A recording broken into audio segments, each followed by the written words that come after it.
friends, and welcome back. I hope everyone had a great week this week.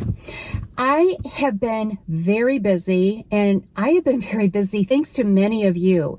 So many of you decided to go shopping through my store, and I can't thank you enough. I truly appreciate it. And one thing that tells me is that, like me, you enjoy shopping and you enjoy supporting small businesses. So with that in mind, I have one to share with you today. Now, let me start by saying a couple of weeks ago when I was visiting my friend Liz, she was telling me about this cute store she loved in Troy, New Hampshire. I'd never heard of it. Her and I like so many of the same things, so I knew I would like it too. So I decided to hop in the car and check it out. It is called the Cozy Cottage.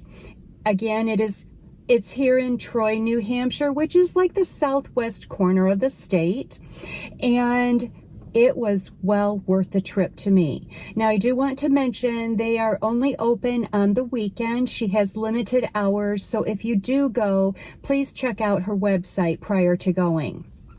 But I loved it so much. I walked around the store twice just to see everything, and with the owner's permission, the third time I did film so I could share it with you. So if any of you are in the area, please look it up. It would be worth your trip. There's so many beautiful things to look at. It's a combination of home decor along with antiques. Her displays are great. And when you check out, there is a local woman that makes Swedish breads. She had regular bread and some fruit-filled ones. I did buy one. I did not take a picture of it. I think you're going to see it when we're touring the store. They're delicious. Absolutely delicious. So I think she just brings them fresh, whether it's daily or just for the weekend. But I would say it's worth a try. So with that being said, I need to run to the post office for the third time this week, and your packages are on their way. You go ahead, take a look around this cute store, the Cozy Cottage. You cannot get a cuter name. And we'll come back, and then I'm going to show you what I bought.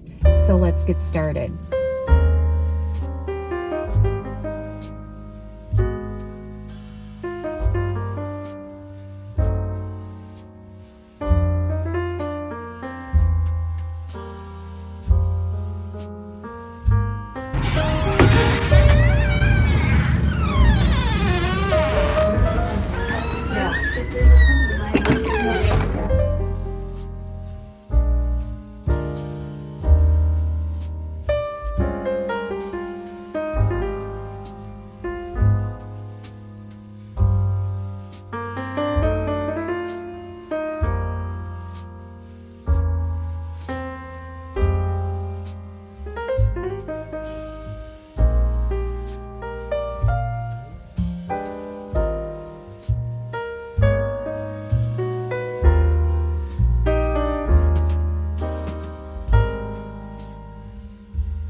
And now to share my purchases with you. Let's start here. I thought she had a basket of these little hearts that obviously were made out of an old bedspread or an old throw, I'm assuming. They were just adorable. I do have different hearts throughout my house. I think I talked about that before, all through the year. I thought this would be cute in our bedroom. And yes, I know it's Christmas, but look at that face. How could I resist? It's a little tea towel, and I just thought it was adorable. So I am going to tuck this little baby doe away until next year. And look at the pom-poms, adorable. I also found this willow basket. I loved it. So many uses for this, whether it's plants or to serve rolls or whatever in, and $8 for that. The store was wonderful. As you can see, she had so much stuff. I think maybe now you understand why it took a couple of times for me to walk around before even filming. And while I was filming, there were so many people in there. I was trying to respect their space too. So bear with me. But as you can see, there's so many things there. It's hard to get everything in. I know, surprise copper. But look at this. Isn't that cute? And, you know, obviously you can hang it on the wall. And I will find something to put in there. It would be cute even with a little napkin or towel coming over that. I bought a couple of these little figurines. I love anything with sheep. This looked old. It's not, but it has that look. We do have Easter coming up, so he or she will be finding a spot somewhere here in my home. Look at the pheasant. I loved the pheasant. I loved the coloring of it. And I will either put him in my library where I do have that English country theme going, or tuck him away until next fall. I don't know yet. I did get look at it's an old postcard. And with Easter coming up, I love chickens. I had chickens for 20 years, and I do miss them. And I have this old metal frog. So I thought I would just tuck it in. And now I have a little display for Easter on a shelf or a windowsill. I'm not sure yet. Then, as I was going through the second time, I spotted this up on a shelf. Again, copper, and I love the scalloping edges, just a little different. Now, an idea I had for this is I have this metal cloche. I thought that was kind of cute, like that, because it's not showing up necessarily on film, but there is a little bit of black within the copper coming through. I also have this is a little shorter, but that's a glass one that I have too. I don't know what I would put in there. I have all kinds of ideas of different things I could put in there. Put in a pretty napkin, use it as a serving piece. I don't know. We will see. I just thought it was fun. And then keeping with the Easter theme, I got this adorable little bunny. Look at that face. Isn't he cute? He looks like Peter Rabbit. So I loved the frame too. I thought that was just precious. So I did get a couple of Easter things. And last but not least, I spotted this at the very end. It is a metal basket. Just loved it. I loved the coloring. I don't know if it's going to show up. Shoot, it's a creamish color. It's looking green on the video, but it is actually a cream color. I thought it would be kind of fun. I don't know. Obviously, this time of year, so many uses as far as putting real or artificial plants in here. I can use this inside or out, but I also thought it would be cute like on a counter and having a display of dishes in there also. So I don't know, that's just an idea. So these are my finds from the Cozy Cottage. I did want to mention also, if you would do me a favor, friends, I truly would appreciate it. I know a lot of people are talking on YouTube about subscribers being unsubscribed from their channel. And I will tell you, as a subscriber, that has happened to me, and I don't want that. If some of my favorite YouTubers have made a new video, I'd like to be notified of that. I would like to continue to be a subscriber of their channel and support them, of course. So if you could just double check, please, to make sure you have not been unsubscribed from my channel. I truly would appreciate it. If you want to hit the bell and be notified when I load up a new video, certainly do that also. Thank you so much for coming along with me today, friends. I hope you enjoyed this store. I certainly did, and I promise you I will be going back. Have a wonderful week, and we will see you next time.